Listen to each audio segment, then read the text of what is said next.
what do you know about the proposal that Major League Baseball ownership and management approved Monday to give to the players, and where that stands right now? So I think that I know that they proposed it like everyone knows, and now I guess it's in the players' court to kind of counter and to kind of figure out some consensus. So I think that initially, as I understand it, that there was going to be a proration of salaries, but then that was the fine print of the bylaw or whatever was an amendment potentially if we were going to resume without fans. And that's the case right now. So I think there's a 50-50 share of revenues, but I really don't know specifically, Rich, what it intends as far as the regular season, postseason, what that really means.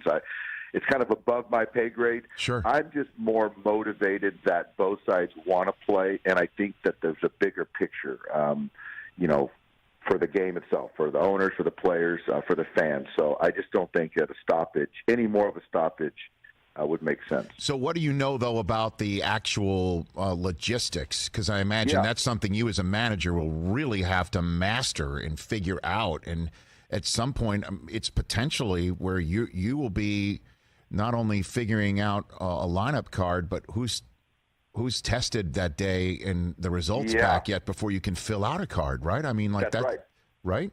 That's right. And I do think, Rich, that there has to be sufficient and enough quantity to kind of justify it. So whether it's an every other day, a couple times a week, obviously you're going to be tested with temperature each day, trainers, players, coaches.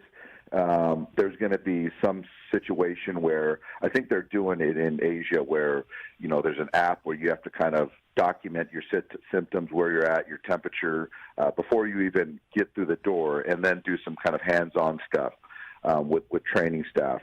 I think the rosters will be expanded, which they should be because of an abbreviated spring training, which we're used to as far as, the 6-week versus the 2 to 3 week situation. Don't really know where that's going to be at. I do think that the realignment of divisions, the 3 kind of deal, I think that makes sense as far as geography and kind of keeping players, staff. When you start traveling, you're talking about airline attendants and things like that, keeping them.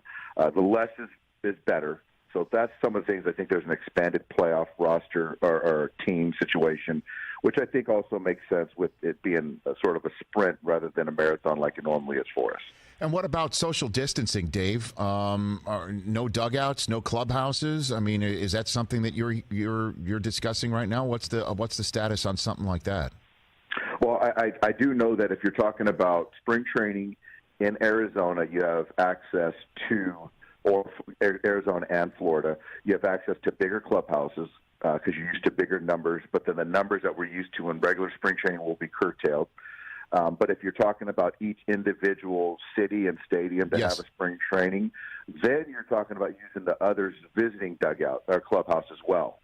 So that will kind of, now you're getting essentially half your team on the other side of in the visiting side with the trainers and half on the home side. So that'll kind of allow for the social distancing. That's kind of initial ground floor kind of thinking. And then in terms of a dugout, will you use the stands if there's no players? And then I guess in terms of a game, you can't use the clubhouse, I guess, right? Except maybe to have to take care of some quick business. Or I'm honestly, like, this is exactly the sort of stuff you need to figure out before you. And as a manager, you need to know this stuff.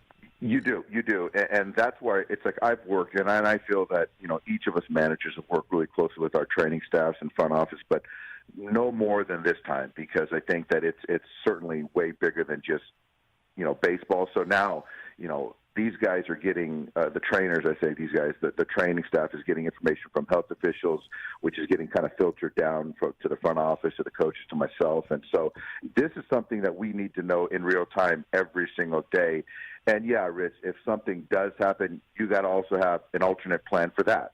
And what's the protocol for that? So it's interesting because what we can't do is you can't start baseball to then have to shut it down. So we have to get our ducks all in line. And how close, Dave Roberts of the Dodgers, how close do you think baseball is to getting these ducks in line as the hashing out between the Players Association and management goes down? Well, yeah, you know what? I think that's that ongoing negotiation is one driver. But I also think that, you're talking about state to state. You're talking about the government officials as far as giving us the green light and what we can and can't do. But I think that for our part, as far as the industry, we got to kind of come to some consensus. And then now once we get the green light, hopefully as we look out 2, 3, 4 weeks from now, things will start to get more clear. And that will kind of open up some options. But I think right now, Rich, we're more in the mode of, okay, players, union, and Major League Baseball, figure it out. Let's get it done.